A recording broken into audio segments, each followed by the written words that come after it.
अस्सलाम वालेकुम dear friends. Start करते हैं लेक्चर नंबर 32। तो जो लेक्चर नंबर 32 है वो है अबाउट एनर्जी रिसोर्सेज, जिसमें हम डिस्कस करेंगे नॉन रिन्यूएबल एनर्जी को और रिन्यूएबल एनर्जी को। तो सबसे पहले हम डिस्कस करते हैं कि एनर्जी जो है वो क्या होती है। Ability of a body to do work is called energy. तो कोई भी बॉडी है, कोई भी ऑब्जेक्ट है, वो जब कोई मूवमेंट करती है या उसमें काम करने की एबिलिटी होती है तो उस एबिलिटी को हम एनर्जी कहते हैं। तो एनर्जी की डिफरेंट काइंड्स को हम डिस्कस करते हैं। तो सबसे पहली है वो है काइनेटिक एनर्जी। काइनेटिक एनर्जी को एनर्जी ऑफ मोशन भी कहते हैं।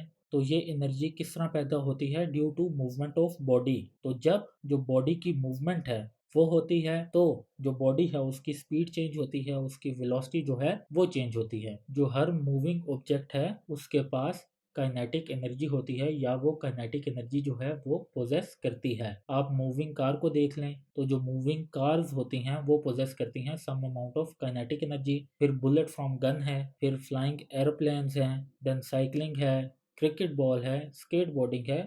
मतलब जो भी चीज़ जो मूव करती है वो पोजेस करती है काइनेटिक एनर्जी। अच्छा जी, अब हम डिस्कस करते हैं पोटेंशियल एनर्जी को।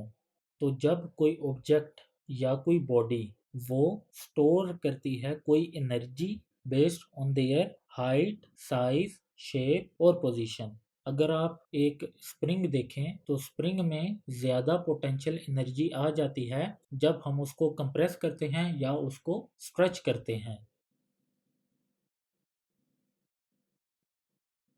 फिर हम डिस्कस करते हैं मैकेनिकल एनर्जी को। तो जो मैकेनिकल एनर्जी होती है वो मिक्सचर होती है या सम होती है of kinetic energy and potential energy.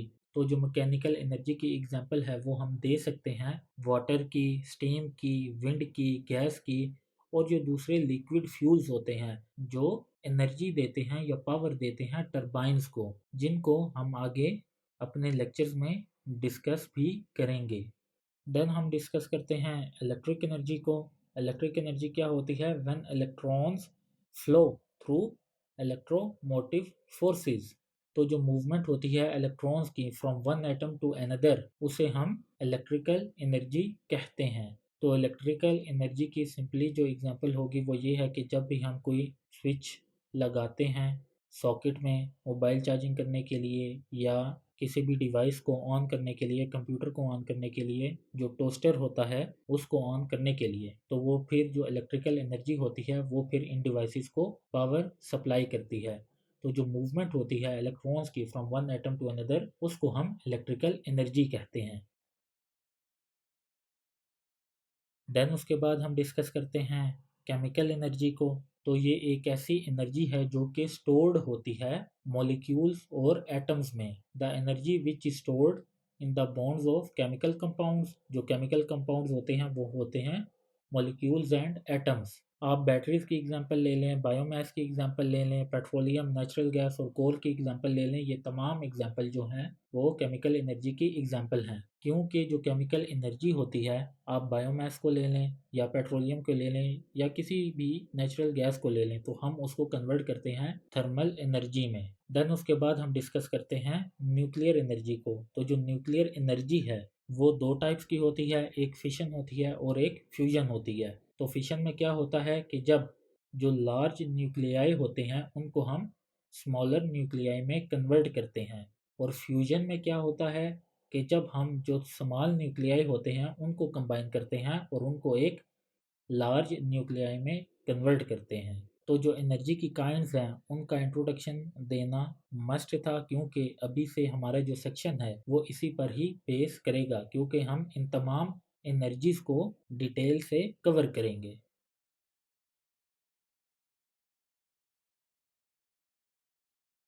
अच्छा जी, एनर्जी एंड इट्स काइंड्स के बाद हम डिस्कस करते हैं नॉन रिन्यूएबल एनर्जी को। Non renewable energy is a natural resource that can not be remade and regrown at a scale comparable to its consumption.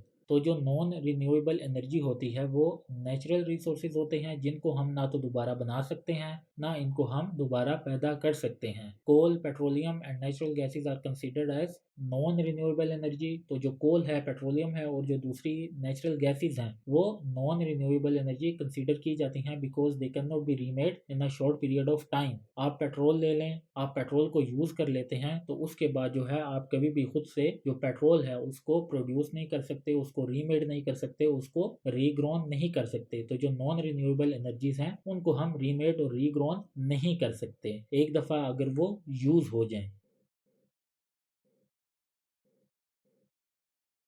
तो अब हम डिस्कस करते हैं कोल्स को। Coals that produce more carbons, क्योंकि जो Coles हैं वो क्या हैं, वो नॉन रिन्यूएबल एनर्जी का एक सोर्स है। तो कोल्स, तो ऐसे कौन से कोल्स हैं जो कि ज़्यादा कार्बन प्रोड्यूस करते हैं? लिग्नाइट है, बाइथोमिनस है और एंथ्राकाइट है।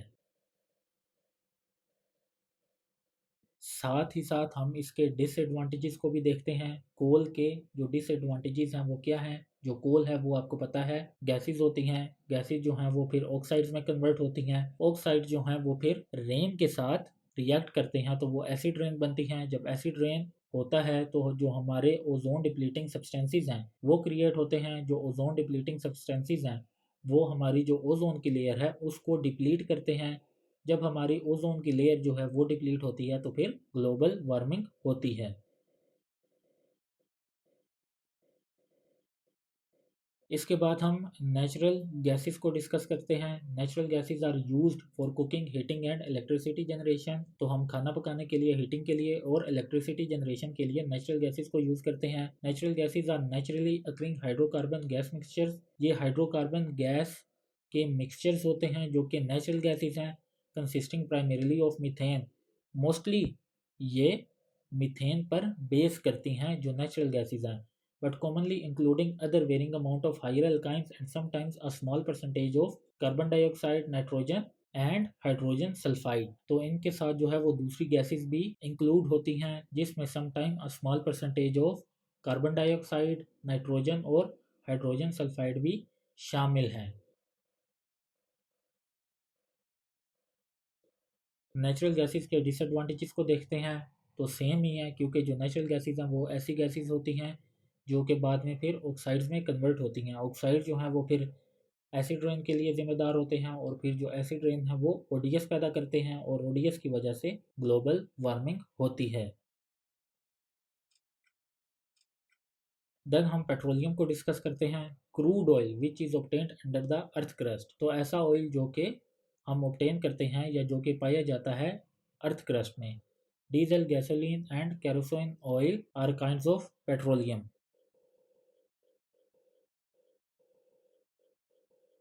तो जो पेट्रोलियम है उसके हम डिसएडवांटेजेस को देखते हैं। Gases like carbon dioxide and nitrogen oxide are produced on combustion.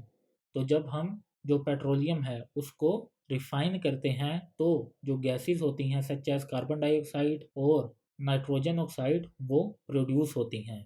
और जब ये प्रोड्यूस होती हैं तो सेम ही इफेक्ट जो है वो पैदा होता है। मींस कि ये जो गैसेस हैं वो ओजोन को डिप्लीट करती हैं और ओजोन जब डिप्लीट होता है तो ग्लोबल वार्मिंग होती है।